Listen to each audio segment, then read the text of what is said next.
السلام عليكم اخواني اخواتي، نتمنى تكونوا كلكم بخير وعلى خير. وانتم كتشوفوا هذا الفيديو اليوم حضرت كما وعدتكم هاد لي كوب كيك ولا لي كيك صغار بالبرتقال، بالمذاق ديال البرتقال. كيجيو رائعين، كيجيو لذاذ خفاف كما شفتوا، كيجيو زوينين بزاف. وايضا الكلاصاج اللي كنت حطيت لكم من قبل تا هو كيجي زوين بزاف.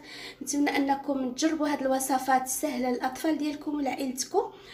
على بركه الله ندوز المكونات. عندي برتقاله ولا ليمونه كما تنسميو حنايا، تنقولوا ليمون.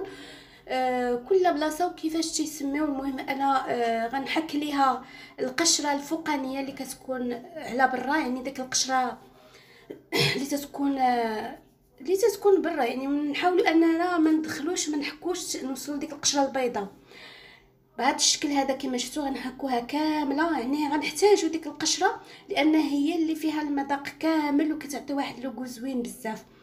وايضا غادي نقشر هذيك البرتقاله، نحيد ليها داك القشره البيضاء. ديك القشره البيضاء كتكون مره من الاحسن نحيدوها كامله كما شفتوا. يعني الطريقه راه سهله. هذا لي كوب كيك ولا هاد لي كيك صغار كيجيو زوينين بزاف بالمذاق ديال البرتقال. ما كنديروا لا حليب لا دانون لا حتى شي حاجه، تنكتفيو غير بهاد الليمونه ولا بهاد البرتقاله هذه. كما شفتوا نحيد ليها داك القشره البيضاء كامله، وغادي نحيد ليها داك العظيمات حتى هما اللي تيكونوا لداخل باش ما يطلقولناش داك المذاق المر ديال الليمون البرتقال. غادي ناخذ نصف كاس ديال السكر سنيده. انا ما كنبغيش الحلاوه بزاف، ممكن انكم تكملوا كاس كامل ديال السكر. انا ما كيعجبنيش كما قلت لكم الحلاوه، لهذا ضفت نصف كاس ديال السكر. غادي نطحن هاد المكونات البرتقال مع الفاني مع اللب ديال البرتقال حتى كيتطحن مزيان بالخلاطه ديالكم. ومن بعد غادي نضيف 4 ديال الحبات ديال البيض، وغادي نخلطهم غير بالفوي. ما غادي نستعمل لا خلاط كهربائي ولا حتى شي حاجه. من بعد غادي نضيف نصف كاس ديال الزيت، يعني نفس الكاس اللي عبرت به الزيت هو اللي غنعبر به السكر، يعني حتى كنخلطهم مزيان بهذا الشكل. من بعد غنضيف الدقيق. هاد الكيكه زادت ليا 3 ديال الكؤوس ديال الدقيق، يعني 300 غرام ديال الدقيق اللي خدات ليا على حسب النوعيه ديال الدقيق. صافي. ومن بعد غادي نضيف جوج ديال الساشيات ديال الخمارات اللي من وزن كل وحده ب7 غرام، يعني 14 غرام 8 غرام هذيك ساشيه، يعني 16 غرام ديال الخميره. وغادي نكمل الكميه ديال الدقيق، وغادي نبدا نضيف البودره الكاكاو. غادي نضيف جوج ساشيات ولا جوج ديال المعالق يكونوا كبار من النوعيه الجيده ديال الكاكاو. تنغربلو كلشي. انا فايته غربلت الدقيق وتنعاود نغربلو مره اخرى باش كنتحصل على كيكات يكونوا خفاف. صافي. كندخل الدقيق والكاكاو بهذا الشكل هذا بشويه بشويه، ما كنديرش كلشي دقه واحده، يعني دفعه واحده كندير كل حاجه يعني بشويه بشويه. كنغربل وكندخل داك الدقيق بشويه كما شفتوا حتى كنتحصل على القوام اللي انا محتاجه.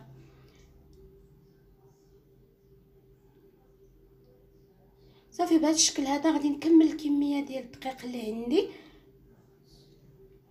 الخليط باقي عندي سائل، يعني غادي نزيد الدقيق و تنحرك ضروري. يعني ما نغربلو، تنقولها ونعاودها. الدقيق في لي كيك باش نتحصلوا على كيكات يكونوا خفاف ضروري اننا نغربلوهم ولا نصفيهم ضروري 2 ديال المرات حتى ل3 المرات.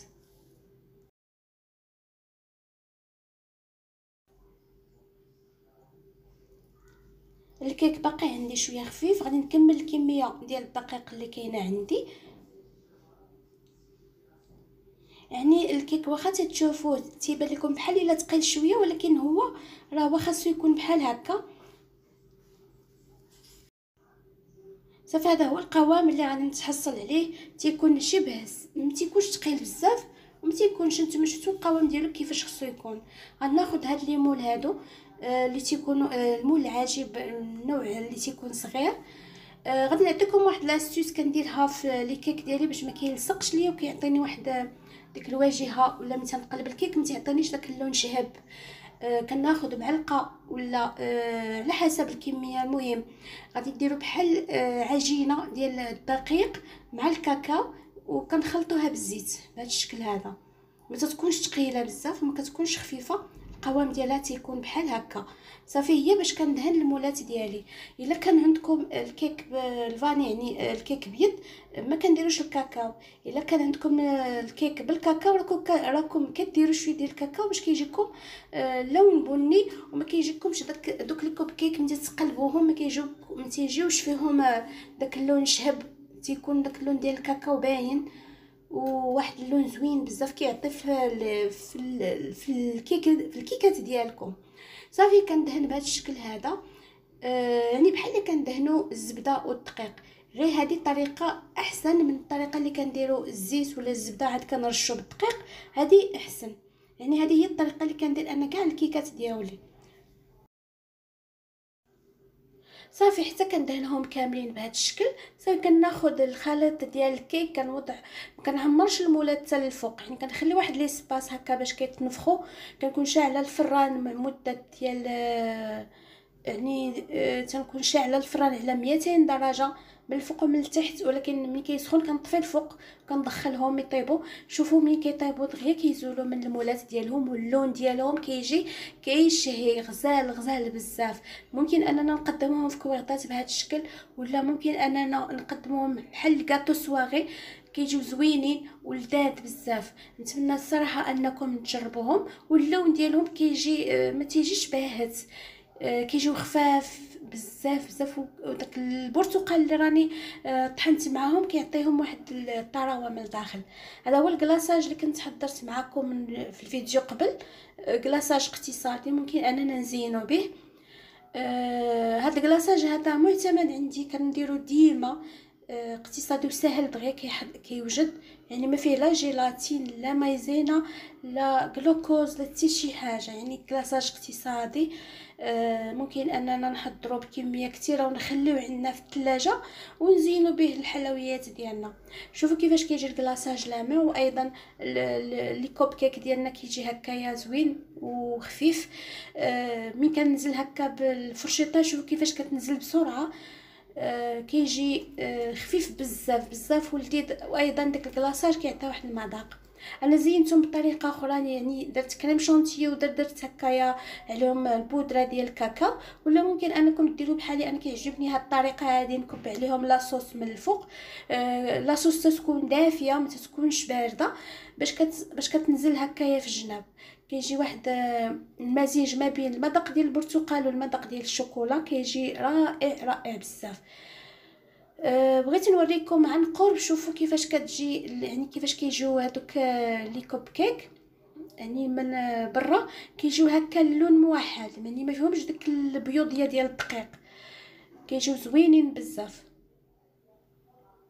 نتمنى ان هذا الفيديو صراحه تجربوه، والكلاصاج حتى هو كيجي لذيذ بزاف. نتمنى ان هذا الفيديو ينال الاعجاب ديالكم وتشتركوا مع الاصدقاء والاحباب، والى وصفه قادمه ان شاء الله.